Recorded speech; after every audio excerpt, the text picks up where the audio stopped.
संरक्षित खेती। एक समय था जब खेतों में अत्यधिक जुताई, ज्यादा मात्रा में उर्वरक, रासायनिक दवाओं का अत्यधिक प्रयोग और ऊर्जा के इस्तेमाल को सफल खेती माना जाता था। परिणाम स्वरूप कवि जिस माटी के गुण गाते नहीं थकते थे, आज वही माटी थक चली है। सुजला सुफला शस्य श्यामला धरती बंजर होती जा रही है। आज इसे बंजर बनने के कारणों को ध्यान में रखते हुए निश्चित रूप से हमारी वसुंधरा को फिर से बनाने व संवारने की आवश्यकता है।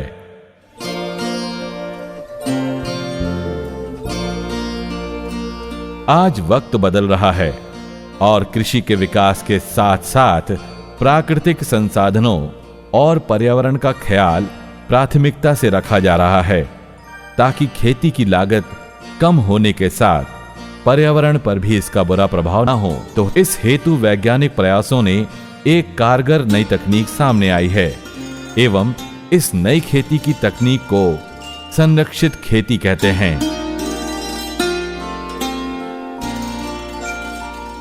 संरक्षित खेती के 3 महत्वपूर्ण पहलू हैं। पहला, बिना जुताई फसल की बुआई। दूसरा, खेत में पूर्व फसल अवशेषों की मौजूदगी। तीसरा, फसल चक्र में परिवर्तन एवं दलहनी फसलों का समावेश। परिणाम स्वरूप किसानों को त्वरित व दीर्घकालीन लाभ प्राप्त होता है। वर्तमान में संरक्षित खेती के इस मॉडल पर भारतीय कृषि अनुसंधान परिषद के खरपतवार अनुसंधान निदेशालय जबलपुर मध्य प्रदेश के वैज्ञानिकों द्वारा अति विशेष कार्य किए जा रहे हैं। आइए जानते हैं इस नई तकनीक के विषय में खरपतवार अनुसंधान निदेशालय जबलपुर मध्य प्रदेश के निदेशक डॉक्टर पी.के. सिंह के विचार। जैसा कि आप सभी जानते हैं कि कृषि भारतीय अर्थव्यवस्था की रीढ़ यानी बैकबोन है, परंतु वर्तमान में अत्यधिक रासायनिक उर्वरकों के प्रयोग, रासायनिक दवाओं एवं असंतुलित सघन खेती को अपनाने से तथा जुताई में लगने वाले अधिक खर्च और समय के कारण भारतीय कृषकों को कई प्रकार की गंभीर चुनौतियों का सामना करना पड़ रहा है। अतः हमें कृषि के उन्नत विकल्पों के साथ साथ मृदा एवं पर्यावरण को प्रदूषण से बचाने हेतु कोई नई तकनीक, वैज्ञानिक तकनीक को अपनाने की आवश्यकता है। और ऐसी एक आधुनिक तकनीक है संरक्षित कृषि, जिसमें बिना जुताई के या फसलों को हटाए या जलाए बिना एक विशेष किस्म की हैप्पी सीडल मशीन, जिसे हैप्पी सीडर करते हैं, उसकी मदद से फसलों की बुआई की जाती है। इससे जुताई में लगने वाले खर्च और समय की बचत होती है, समय पर फसलों की बुआई हो जाती है, प्रति हेक्टेयर जो है खेती की लागत में कमी आती है, मृदा में नमी संचित रहने के कारण जो है वो अपेक्षाकृत कम पानी लगता है। जुताई में प्रयोग होने वाले भारी कृषि यंत्रों के लगातार प्रयोग से जो मृदा में बुरे प्रभाव पड़ते हैं वो कम होते हैं। खरपतवारों के जो बीज होते हैं फसल अवशेषों के नीचे दबे होने के कारण अपेक्षाकृत कम प्रभाव डालते हैं। बीजों का जमाव इस पद्धति में समान रूप से होता है, उनके ओज में वृद्धि होती है, जिससे ज़्यादा एवं गुणवत्ता युक्त जो है वो उत्पादन प्राप्त होता है। और पूर्व फसल के अवशेष अंत में मिट्टी में सड़ करके मिट्टी की उर्वरता शक्ति को दीर्घकालिक रूप से जो है बढ़ाते हैं।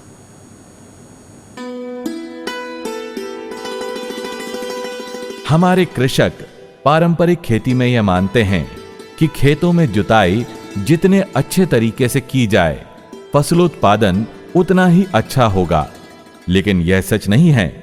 कृषि वैज्ञानिकों ने अनुसंधानों से यह निष्कर्ष निकाला है कि बार बार जुताई से भूमि की उपजाऊ शक्ति कम होती ही है, साथ ही खेती में लागत भी अधिक बढ़ जाती है।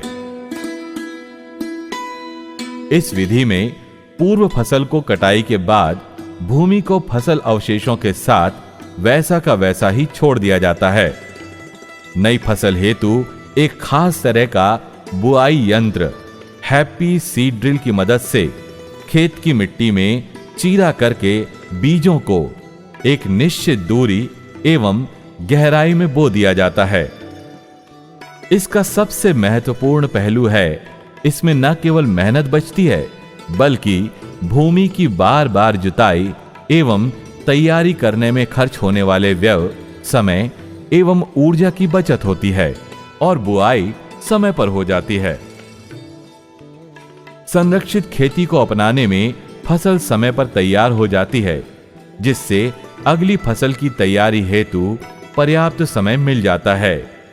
अतः संरक्षित खेती के महत्वपूर्ण पहलू की बात करें तो समय पर बुआई, उचित दूरी, उचित गहराई एवं जल का सही वितरण, पूर्व फसल अवशेषों के मिट्टी में मिल जाने के कारण व्यय में कमी आती है। कार्बनिक पदार्थ में वृद्धि होने के कारण उपजाऊ शक्ति बढ़ती है। पोषक तत्व की उपलब्धता एवं मात्रा में इजाफा होता है। मृदा में पाए जाने वाले सूक्ष्म जीवों की क्रियाशीलता पर अनुकूल प्रभाव पड़ता है। खरपतवार का प्रकोप कम होता है। अतः कृषि में होने वाले व्यय या लागत में कमी के साथ ही उत्पादन में भी अच्छा लाभ प्राप्त होता है। संरक्षित खेती हेतु प्रारंभ में लेजर लेबलर मशीन के माध्यम से खेतों को समतल करना महत्वपूर्ण आवश्यकता है। इस नई कृषि पद्धति में लेजर तकनीक की मदद से खेत को बिल्कुल समतल किया जाता है। मौजूदा कृषि उत्पादन में कृषि मजदूरों का अभाव, बढ़ती फसल लागत, कम होते जल स्तर के संदर्भ में संरक्षित खेती हमारे कृषकों हेतु कारगर साबित होगी। अहम बात यह है कि संरक्षित खेती की तकनीक पर्यावरण के लिए अति लाभकारी है। साथ ही यह ग्लोबल वार्मिंग एवं पर्यावरण में आ रहे बदलाव को रोकने में सहायक हो सकती है। यदि इस संरक्षित खेती को व्यापक पैमाने में किया गया तो यह कार्बन डाइऑक्साइड की मात्रा को कम करने में मदद कर सकती है।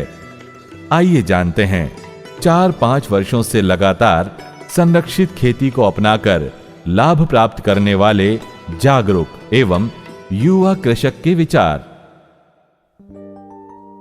परंपरागत खेती करते करे काफ़ी दिन हो गए, लेकिन 2012 में हमारे खरपतवार विज्ञान केंद्र के वैज्ञानिकों ने एक नई पद्धति हमको बताई और उन्होंने ये बताया कि आप जो परंपरागत खेती कर रहे हैं उससे ज़्यादा कारगर सिद्ध होगी। लेकिन ये नई पद्धति होने के कारण मेरे को थोड़ा हिचकिचाहट थी और थोड़ा अडॉप्ट करने में हमको थोड़ा दिक्कत हो रही थी। लेकिन मैंने उनको उस पद्धति को लगातार जब हमने किया तो उससे हमको आर्थिक रूप से काफ़ी मदद मिली और हमें हमारे खर्चे जो थे काफ़ी कम हो गए। खर्चे इसलिए कम हो गए कि हमने बार बार जुताई नहीं की। हमारा जो घास फूस जो भी था जो उसी में पड़ा रहता था और जीरो टिल हैप्पी सीडल से हमने बोनी करते थे और बोनी करने के बाद में हमको पानी की बचत हुई, ईंधन की बचत हुई, बीज की बचत हुई, जिससे आज हमारी मिट्टी जो है उसका स्वास्थ्य बड़ा अच्छा हुआ है। पहले हमारी मिट्टी में चटकन आती थी, वो चटकन आज ख़त्म हो गई है और हमारी काफ़ी बचत हुई है। इससे बीज जो हम 80 से 90 किलो जो यूज करते थे, आज हम 50 किलो बीज बोकर की पर्याप्त हम मानते हैं। इसके बाद में प्रोडक्शन की बात आती है तो प्रोडक्शन हमें जो 8 से 10 कुंटल मिलता था, आज हम 15 से 17 कुंटल 18 कुंटल तक हमें प्रोडक्शन मिल रहा है। हम पहले 2 फसल लेते थे, लेकिन आज हम लगातार 3 फसल ले सकते हैं, गेहूँ, मूंग और उसके बाद धान ले सकते हैं। इससे हमें आर्थिक रूप से काफ़ी फ़ायदा हुआ है। ये पद्धति बहुत कारगर है। पहले मैं 2 एकड़ में करता था, आज 40-50 एकड़ में संरक्षित खेती कर रहा हूँ, जिससे मेरी आर्थिक स्थिति काफ़ी सुधार हुई है। और मैं पूरे गांव और आसपास के गांव वालों को भी प्रेरित करता हूँ कि ये पद्धति बड़ी कारगर है और आज हमारे क्षेत्र में 70 से 80% लोग संरक्षित खेती कर रहे हैं। सॉइल हेल्थ जो है वो काफ़ी सुधार हुआ है। और मैं सबसे सारे किसानों से अपील करता हूं कि अगर संरक्षित खेती करते हैं तो हम फ्यूल से लेकर के, समय से लेकर के और ये प्रदूषण से लेकर के, पानी से लेकर सारी बचत की जा सकती है ये वैज्ञानिक पद्धति से। और इसमें हमारा सबसे बड़ा रोल हमारे राष्ट्रीय खरपतवार विज्ञान अनुसंधान के वैज्ञानिकों का है। अनुसंधान में पाया गया कि संरक्षित खेती के दौरान कुछ महत्वपूर्ण बातों का ध्यान रखें। भूमि का समतलीकरण, 30% फसल अवशेषों का मृदा की सतह में होना चाहिए। बुआई के समय मृदा में पर्याप्त नमी हो एवं हैप्पी सीड ड्रिल की पाइपें बंद ना हो। इस तकनीक से 20 से 25% नाइट्रोजन का प्रयोग बुआई के दौरान किया जाता है, जो कि पूर्व फसल अवशेषों को त्वरित रूप से गलाने व मिट्टी में मिलाने में सहायक होता है, ताकि मृदा में कार्बन नाइट्रोजन अनुपात बेहतर हो सके। संरक्षित खेती की इस नई तकनीक में पर्यावरण का विशेष ख्याल रखा जाता है।